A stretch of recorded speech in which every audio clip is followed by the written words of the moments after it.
1 साल बीत चुका था। ढोलकपुर वापस शांत था। गांव के लोग फिर से खुशी से जीने लगे थे।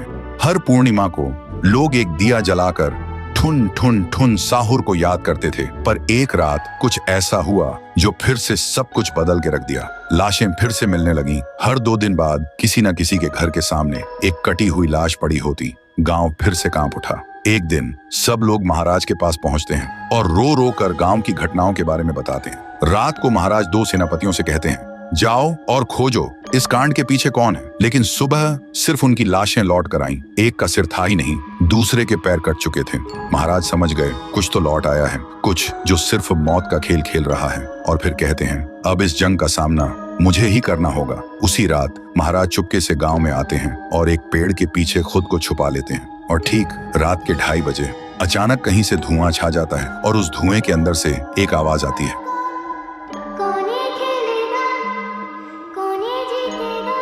और फिर धुएं के बीच से निकलती है एक गुड़िया, गोल आंखें, एक बेजान सी मुस्कान, लेकिन चेहरा मौत का पैगाम। वो गुड़िया एक घर के गेट तक जाती है और बच्चों जैसा एक गाना गाने लगती है।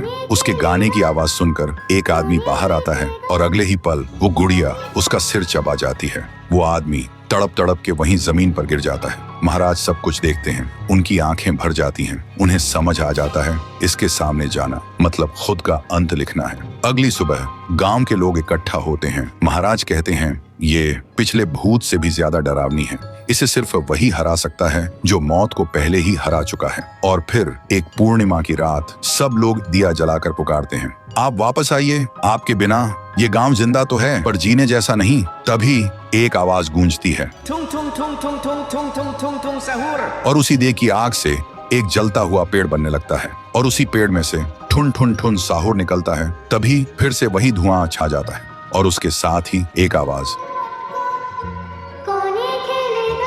सब लोग घुटनों के बल गिर जाते हैं और कांपती आवाज में बोलते हैं, हमें बचाइए, वो आ गई है। ठुन ठुन ठुन साहुर एक जोरदार जंप करता है और सीधा उस धुएं में घुस जाता है और शुरू होती है एक आखिरी जंग। ठुन ठुन ठुन साहुर और गुड़िया की। जमीन कांपने लगती है, आसमान से बिजली गिरती है और जब धुआं हटता है तो दिखाई देता है गुड़िया बिखर चुकी थी। हाथ अलग, सिर अलग, पैर अलग। और तब से गांव में फिर से एक नई सुबह हुई। महाराज मुस्कुराए, गांव वाले जीने लगे और उस दिन के बाद ठुन ठुन ठुन साहुर सिर्फ एक भूत नहीं रहा, गांव का रक्षक बन गया। लेकिन उसी रात कुछ ऐसा हुआ जो किसी को भी पता नहीं चला। गुड़िया का सिर, हाथ, पैर अपने आप जुड़ने लगे थे और फिर वो वहां से चली गई। तो दोस्तों, अगर आप देखना चाहते हैं पीहू वर्सेस गुड़िया तो इस वीडियो को 1 लाख लाइक्स तक पहुंचा दो।